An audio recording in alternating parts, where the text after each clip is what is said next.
Yeah, this one, Cameron's cone. It's big. Hold it. Don't move it so fast. It's beat up, but the bigger ones are not as nice usually. Usually smaller crystals are clearer, more perfect. This one, yeah, that one I did show, and she did comment on that one. This one here? That one. Oh yeah, that one's from Cameron. These are from Cameron's cone. There was this ridge on the mountain that I collected up and down, but they're different pockets. But see, there's this glitter. It's hematite crystals. They're discs, and both of them have. This has it as well. This is better quality. This pocket was a lot better, a lot smaller though.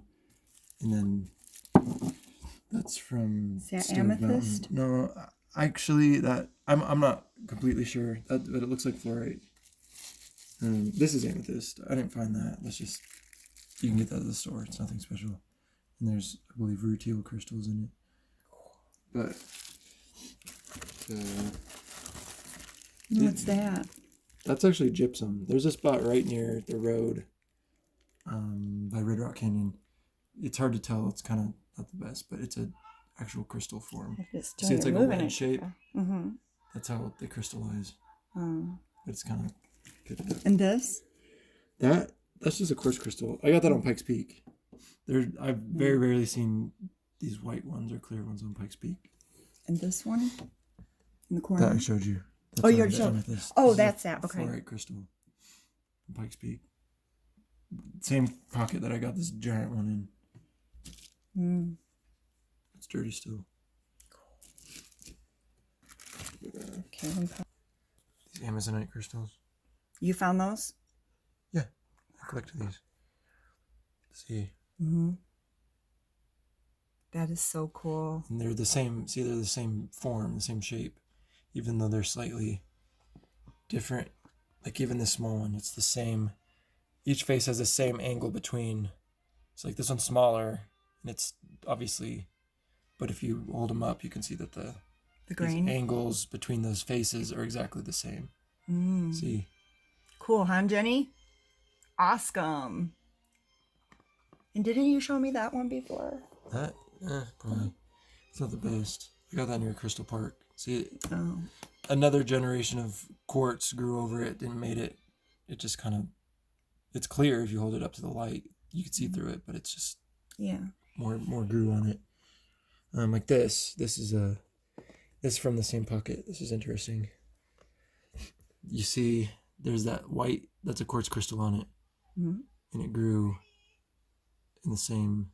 Do you see it? Yep. Yeah. It's getting blurry parallel now. to it. There you go. Yeah, these Amazonites are my favorite. But then this quartz is hematite staining on it. Ooh, let me see. That. What's that? That part. That. This part. It's just the red. The color. I mean, when it's facing this way, it looks a different color.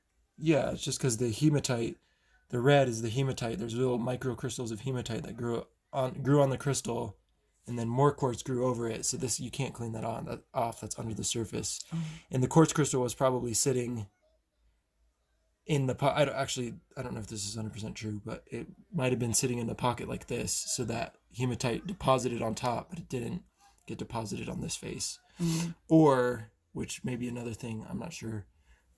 Just these particular faces were energetically favorable. It has to do with the chemistry and physics for the hematite to grow on these for whatever reason. These faces, but I don't know. I don't know much about that.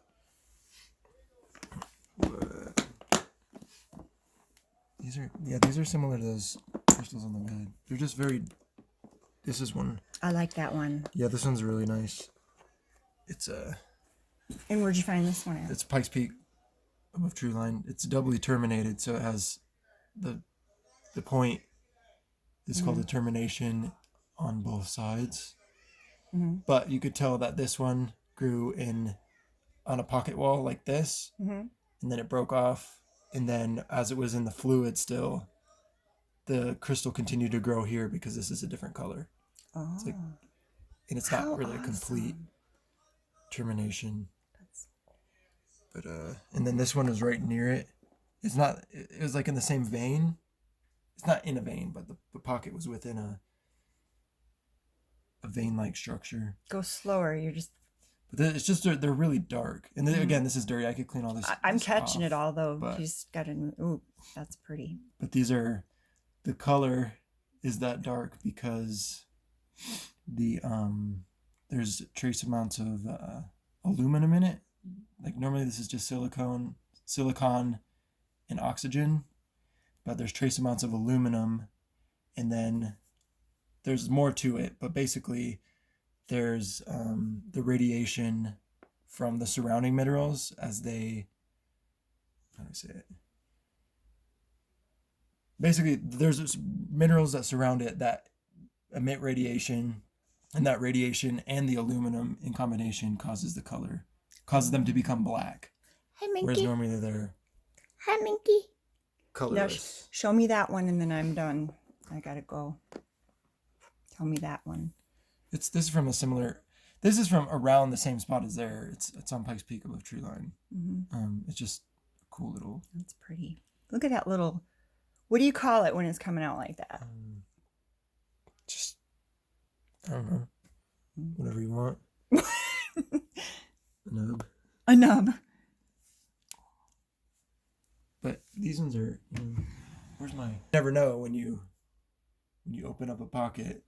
This one was actually open along an outcrop, and there was like lichen and not lichen, but alpine plants holding the crystals in there. And I saw the giant one, got super excited and pulled the giant one out, and then the whole pocket spilled out and then chipped the top, So that was dumb. Oh, you're excited. I mean, yeah, I never made that mistake before too. But yeah, there's. Okay. All right. Well, thank you for showing those to me. Sure. Say hi to your cousin. Hi.